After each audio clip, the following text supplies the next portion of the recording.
Paige Ryans, and today we are talking about one of my favorite events of the year, the 24th Annual Garden State Film Festival, New Jersey's premier independent film festival. The Garden State Film Festival will return from March 26th through March 29th with over 200 films from various countries, screening at 9 different venues all throughout Asbury Park and Cranford, New Jersey. It's truly such a fun time. There's something here for everyone, a film here for everyone. And the tickets are available now at gsff.org/tickets, and there will also be tickets available at the door. And now to meet today's filmmakers. Today I am here with the creators of A Source of Light. With us we have Nathan Peterson, Colin Dura, Haven Tyler, and Jackson Bennett. Welcome everybody. Thank you for joining us. Yeah, thank you for having us. Thanks for having us. Thank you for being here. We're truly just so honored to have your film. Congrats on your acceptance. And yeah, we're very excited to have you here and chat a little bit about your film. So I know I gave a little bit of a brief introduction already, but if you wanted to just go around and say your role with the film, and then we'll jump into what the film's about. Nathan, if you wanted to kick us off. For sure, yeah. Hi, I'm Nathan Peterson. I am the writer and director of A Source of Light, and I'm very happy to be accepted into the festival. Thank you. I'm Haven. I'm the producer, and I'm very excited and happy to have worked alongside everyone. Hi, I'm Jackson Bennett. I play Eddie in A Source of Light. Awesome. Hi, I'm Colin, and I was the director of photographer, and I'm just very honored to be a part of this and thankful for Nathan for bringing me onto this project. Very cool. Very awesome. Well, thank you again for those introductions. Very excited to have each of you here. So I guess we'll just jump right into what the film is about. So Nathan, can you tell us a little bit about A Source of Light? For sure, yeah. It's basically about this guy. He's kind of college age, and he's grown up with one best friend for his entire life. He's very, he's sort of self-conscious, and he doesn't really know how he fits in with the world. And the film is about when this guy loses his best friend and has to figure out sort of a new way of life without this person in his life anymore. And with, just like he has to find a whole new outlook on life and how to carry himself. And it's a lot about anxiety and self-consciousness. And yeah, it comes from a very personal place. So I was super just excited throughout the process of making this to kind of bring that point of view to the surface with the film. Yes, definitely. And I think, again, you talked about the themes of it and just how it kind of talks about anxiety and loneliness and everything. And I think that those are just such powerful themes. And I think I think you told the story very well through it with, of course, the help of the team that we have here. Mm-hmm. What drew you to tell this story? What was your inspiration for writing? Yeah, it comes, like I said, it's pretty it's pretty personal to me, where growing up, I had trouble putting myself out there, and especially in high school, going beyond my close friend group. I kind of grew up with these guys, so it was very close. It was very easy to stay close to them and not put myself out there. And then, going into college, I realized I had to put myself out there because I knew nobody going into where I was going to school. And that's kind of where I got the inspiration for the film, just my experiences with dealing with self-consciousness and anxiety and that sort of nature. Absolutely. Definitely. Well, I think you, again, told a really beautiful story through this film. I think it's when with films with such an emotional depth, I think it really is, it takes such strategy to it. And I think that you just did it very well. Of course, with the help, again, of this team. How did you find your crew? Can you talk a little bit about finding Haven, Colin, and Jackson as the star? For sure, yeah. At Elon, I had developed Elon University is where we all go to school, and I had developed good relationships with a lot of the people in the film community there. And I had been away the past semester, so I had reached out to friends being like, hey, I'm looking for a producer, a DP, a main actor. Who would you recommend? And I really used the recommendations of my friends to my advantage, and I found a great team through doing that.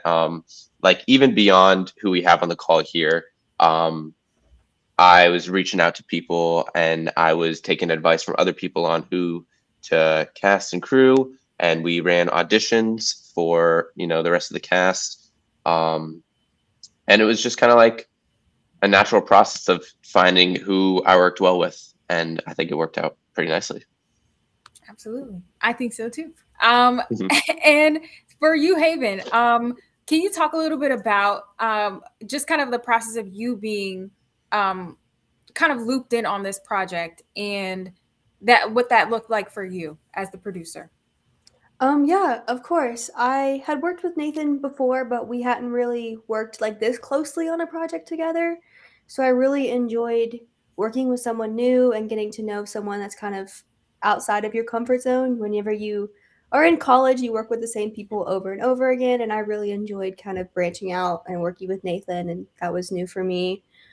I also really part of my job was forming the rest of the crew, and I really wanted to get together a group of people who I not only trusted but hadn't done a lot together, just so that way we could experience something new and have fun together and see the work that we can create outside of our comfort zone.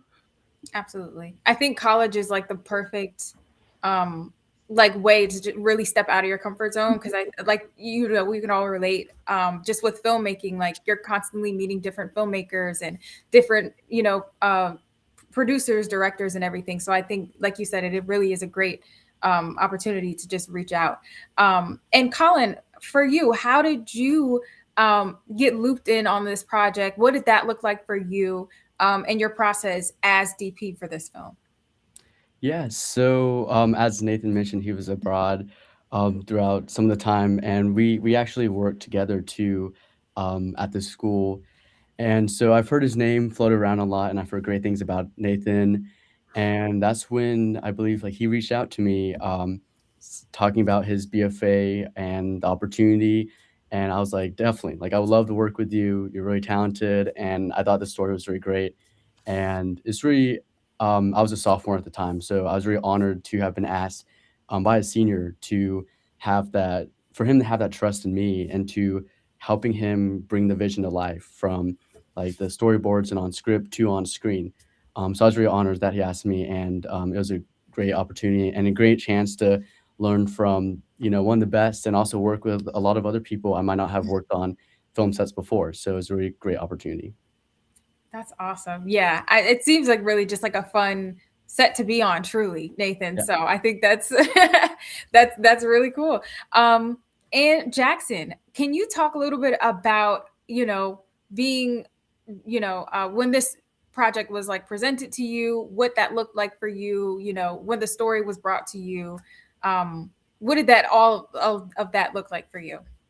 Yeah, well, I mean, I auditioned with all the other actors when the casting call was out. And I worked with Nathan my freshman year. That's when I met him on a set. And I mean, with this film, we had a couple rehearsals where we kind of just got a feel for not only the story itself, but the friendship between Eric and Eddie.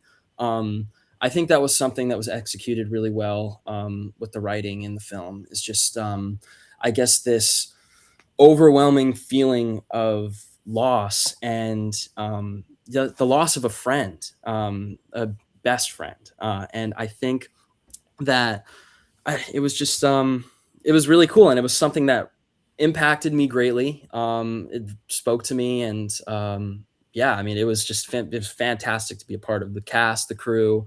It was great. I mean, yeah, no complaints at all. I loved it. That's great. That's awesome. And another question for you is like, were there any challenges in like stepping into this role? Because I think you did a really phenomenal job of just portraying this character's emotions and Thank you. really just making the allowing for the audience to feel like exactly the emotions that the main character was feeling. So were there any challenges in stepping into such a vulnerable? Oh, everything Sorry, okay? No, yeah, you're that was. I apologize. no, you're okay. Just making sure you're good. But yeah, were there any challenges like stepping into such a vulnerable role? Well, I think obviously, I mean, this is a character with a lot of intense feelings of loneliness and depression, and I think that I mean, in the sense of Eric and Eddie as two friends, you can kind of see that friendship in real life with anybody, whether it be a personal experience or, with a friend from home or a friend from school or just your colleague. I mean, I think kind of having that relationship with somebody, it helps when it comes to the performance.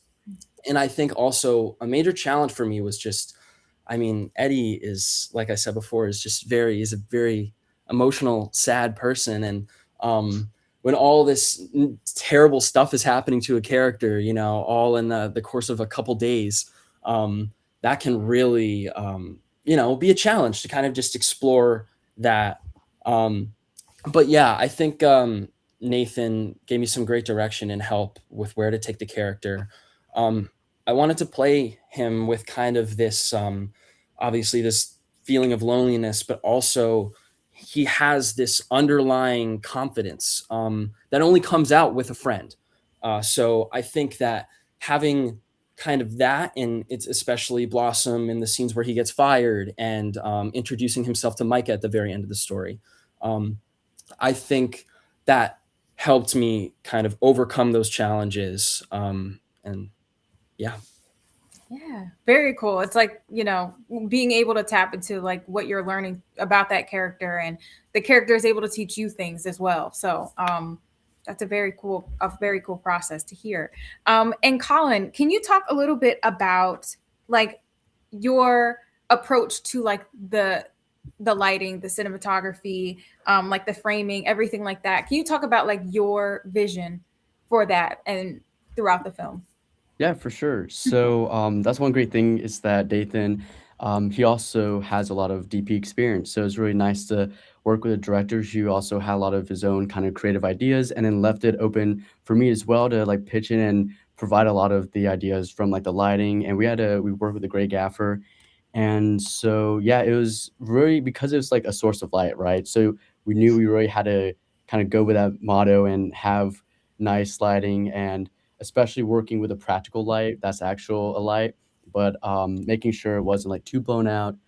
We also, I think, I remember one of the scenes when he's supposed to be at like a shop, like a Sunday shop. That was a little, we had to make sure we were lighting the whole space, making sure it looks realistic, but also working with what we had. Because sometimes, especially working on student films, you might not always be able to build your own set from the ground up. Sometimes you have to use what we have, or there might be lights in the background, like if it's emergency light and we can't take it down. So figuring out how to kind of work around that, but then also continuing having the cinematic lighting that a lot of people talk about, and trying to use what I learned from working on other sets and in class, and really implementing that in here. And with this kind of scene, we also filmed. It was really cool at a bowling alley, so it was really cool to be able to mess around with different lighting techniques and that, and kind of making it very colorful for those scenes. But then also with more darker scenes, more kind of cooler, less warm lighting. So it's just kind of messing around with a lot of that stuff. Yeah, definitely. I think the visuals again were just really great. They just told the story very well. Like in the moments where the character wasn't talking, you saw it through the visuals. So I think that the lots of detail went into the visuals. So kudos to you definitely for that. And Haven, what would you say, was there anything that you learned about yourself through this process as a producer, through this project that you wish to take to your next project? Yeah, this was actually my first like major producing role, so I'm very lucky that Nathan asked me because that like really got me fast tracked on the path that I like want to do and perceive. I would say the biggest lesson I learned is that like you really have to focus on like every little detail, but also not stress when things go a little, awry. We had a snowing incident where like it's like snowed our entire set and that was like not predicted. So like really just having to learn that like when problems arise and things, it's really just like in communication and working with each other and working with your team and making sure that everyone is comfortable and they feel seen and heard. And that was like what was most important. Yeah, absolutely. I think Again, we could all just relate to just within the filmmaking setting, it's like constant adapting to just changes. And it becomes second nature. So I think the more that you do it, that's, first of all, that's really great that this was your first like really producer role. So congratulations to you for that. But yeah, lots of pivoting. And then Nathan, I do have a question for you. So my question for you is, if the main character, this kind of ties in back into the theme and what we talked about a little at the beginning, but if the main character could give advice to someone facing a sudden absence in their life, what do you think it would be? Oh, that's an amazing question. I think the advice that Eddie would give is to be resilient and to trust yourself, because I feel like has trouble doing that, trusting that, what he says in any given situation is the right thing to say. And I think that's what he learns by the end of the film, that, he just has to steel himself, trust himself, and go say what he wants to say to whoever he wants to say it to, whether that's, someone in like a senior position at like a job, or a potential friend, a person you want to meet and get to know. You got to trust yourself. And I think that's the major lesson of the film as a whole. Perfectly said, truly. And I think it even just speaks to Jackson kind of mentioning that confidence, him, the main character, having that confidence and really just trusting, just trusting yourself, and just knowing that, yourself, you'll lead yourself in the right direction. So trust is definitely a big theme. So thank you all for just a really great conversation, and thank you for being here today. My last question for each of you is, will you be joining us in person for the festival this year? I'll be there. Okay. I really hope so. I have to look at my calendar. I was actually looking ahead at March, and if it falls onto the spring break, I'll definitely be looking into going. So just, I guess, looking at the school schedule. Yeah. Okay. Unfortunately, the rest of us are still in school, so we'll come down to that. Yeah. Understandable. Yeah, I'm currently taking a semester in Los Angeles as well, so I'm across the country. I don't even have a spring break really. So, but I wish Nathan obviously the best of luck. And I'm very proud of you, sir. Thanks. So, thank you. That's very awesome, truly. Well, we wish you could be joining us in person, but again, nonetheless, we'll be supporting. We'll see you in person, Nathan, and we'll just be supporting all of your contributions to this amazing project. You can catch A Source of Light, our viewers. You can catch A Source of Light on Sunday, March 29th at the Asbury Lanes, Block AL9, between 12 p.m. and 2 p.m. And then once again, for everyone watching, we will see you all at the Garden State Film Festival. 200 films, various countries, 9 different venues throughout Asbury Park and Cranford, New Jersey. Tickets are on sale now, and you can get your tickets at gsff.org/tickets. And then once again, Nathan, Haven, Colin, and Jackson, thank you all so much for being here and for joining us today. And though we'll see Nathan at the festival, but still, again, congrats on your acceptance. You should be very proud, and thank you for being here. Thank you so much. Thank you. Thank you. thank you. You're welcome.